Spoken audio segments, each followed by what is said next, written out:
Peace, everybody. Welcome to Capital Combat. The name says it all. I'm Hakeem Branch, and today I'm going to talk about this weekend's middleweight and super middleweight fights. Friday, we got a middleweight title fight between Gennady Triple G Golovkin and Kamil Szeremeta. That is for a record in the middleweight division. I'll get into that later.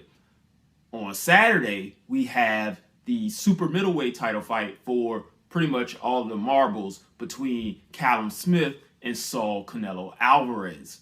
That we're going to spend the most amount of time on because out of the two fights, that is definitely the most intriguing of the two. Has a lot more questions between the two fights, and we got a lot of stuff to talk about on that one. So first off, Friday night, we have Golovkin, who is about to be in position to surpass Bernard Hopkins' middleweight title defense record if he is successful at 21.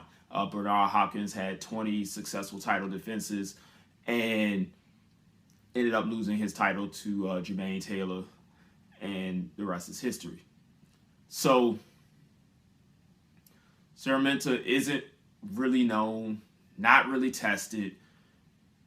Most of us expect Golovkin to win that fairly easily, even at being a little bit older, but he is still one of the best middleweights in the world, and he's going to show that on Friday. I call BS on the title defenses, but due to technicalities, he does still hold the title, and he is going to defend it. It's similar to Zab Judah when he lost to Baldomir, and Baldomir didn't pay one of the sanction fees, so Judah actually didn't defend that belt against him, so he got to defend it against Floyd Mayweather. One of those type of things, which is bogus either way. So whatever on that. But technically, when he wins, as we expect him to, he will be in the history books. So salute to him, if he can do it, because as we know in the fight game, you still got to fight to fight. We expect him to win, but like I said, anything can happen. So let's get into what we really want to talk about, which is Canelo versus Callum Smith. In this fight, we have Callum Smith, who was the World Boxing Super Series winner, who went through a list of very solid opponents to win that title, beating George Groves in the final, and then having a few fights after that. I got the record up here. Afterwards, he fought Hassan Endam and then John Ryder, in a couple, stay busy fights. And now he's got Saul Alvarez, who has been jumping weight divisions between 160, 168, and 175 over the last year and some change. But in Smith, we have the biggest fighter that Canelo has faced thus far. And I'm talking height-wise because, of course, he just went up to 175 to fight Sergey Kovalev. So weight-wise, that would be the biggest fighter he's fought. But Smith is 6'3", 78-inch reach, very good power. Out of his 27 wins, 19 by knockout. So it's going to be very intriguing to see how Canelo can overcome such a large height disadvantage coming from Smith.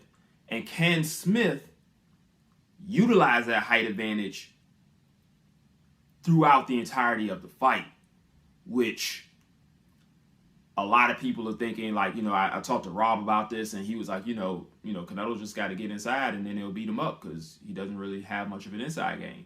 But I was like, hey, he actually kind of does have a little bit of an inside game, especially for a European fighter, because, that is something that they are not known for at all. They are not known to fight on the inside at all. They like to stay at range.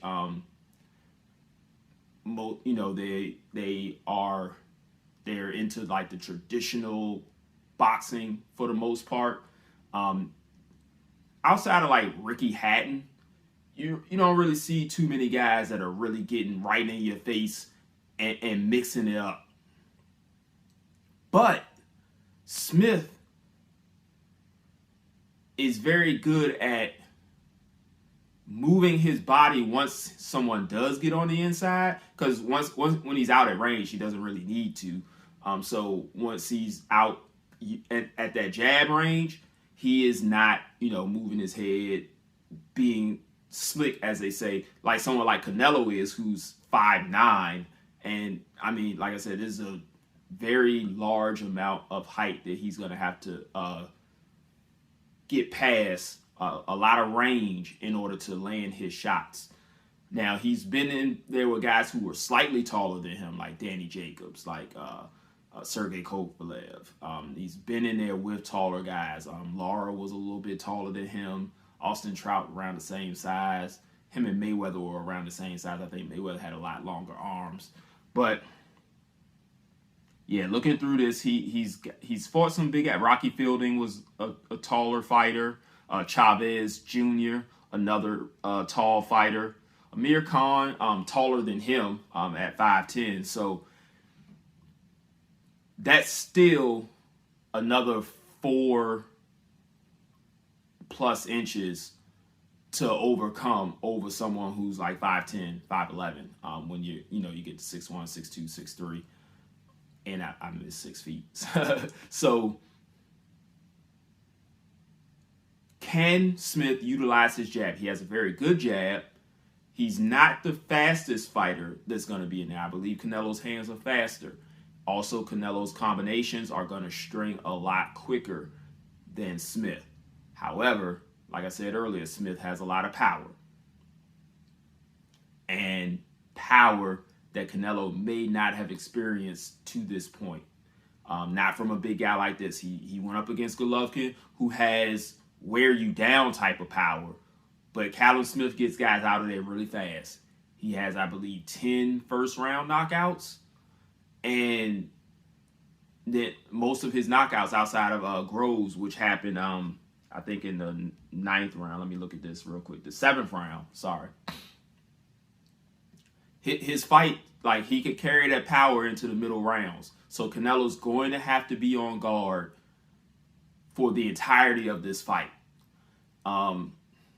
Smith has a good left hand to the body. He has a pretty sneaky uppercut. But his 1-2 is that bread and butter. So Canelo, being fairly slick himself, usually likes to walk forward, slip those punches, and then get some body shots in there, fake some of those body shots, and hook up to the head. He has a really nice hook where it looks like it's going to the body, and you kind of duck into it, and it smacks you right on top of the head. Recently, we've seen him become a little bit more of a headhunter. So what Smith can do is kind of push Canelo a little fast, because, going against somebody like a George Groves, who he's not going to be in your face, but George Groves has a lot of activity, and he can make action happen. Like, look at his fights with Carl Froch also. Fights with, I think, I want to say, was it James DeGale? He's had some good fights, and they're good boxing tempo fights. And Callum Smith was able to hang with him doing that. So if Smith can push Canelo to those points where he has to take those breaks, like he did against Golovkin, like he's done in several other fights, he may be able to squeeze some rounds out and do damage at the same time. That is something we want to look for. Can he keep Canelo at the edge of his jab, sneak in some left hooks to the body, few stabbing right hands? He can throw it straight, and he can loop it around the guard really well. So if he can just pile on some points, keep Canelo moving around, make those counters and haymakers few and far between, to where he can tire Canelo to the point where he starts to have to take rounds off, go to the ropes, try to lure him in, and he just pile up points, he may be able to steal the victory that way. But we know that the judges love Canelo. So he is in for a tall task trying to take this to the scorecards. I mean, you know, there's several fights where fights were very close or look like they may have went the other way, and then you go to the scorecards and it's very wide for Canelo. We've seen them. There's enough fights out there to where you can see that. So, like I said, it's going to be an uphill battle for Smith convincing the judges. Canelo does very judge-friendly things. So, in order for Canelo to win this fight, he is definitely going to have to slip Smith's punches. Like I said, land those body shots, maybe wear Smith down, catch him when he's not expecting to be caught, you know, counter him effectively. And like I said, when he gets to those ropes, lessen that space to where he can explode off and throw a 3 to 4 punch combination and land at least 2 of them, and they're going to be hard shots and outweigh the volume work that Smith is going to do. And with all that being said, I do believe Canelo pulls this off. He's going to have another decision victory in his favor, and is going to look like an 8-4, 9-3 type of fight on the judges' scorecards, but look more like a 7-5, maybe a draw to the casual observer. Smith's going to be able to put in some volume. Canelo's going to slip a lot. He's not going to have some activity in spots. But when he does throw, he's going to throw with authority. It's going to land with authority. And he's going to be able to show the judges that he's landing effective punches. So I believe he's going to be able to convince the judges that he's doing the more quality work and pull out the victory. So let me know what you all think. Hit us up in the comment section down below. Who do you think is going to win? How do you think they're going to win? Do you think a knockout is possible in this fight? We do have 2 guys who are known to knock guys out. But I think, you know, this is the top level. These are 2 elite fighters. I'm thinking it's going a distance. So hit the like button. If you haven't already, hit the subscribe button, because then after the fight, we'll have to do the recap where we talk about what we thought was going to happen versus what actually happened. Follow us on social media. You got Facebook, Instagram, Twitter, all Capital of Combat. And we'll see you guys in the next episode. Until then, fight on.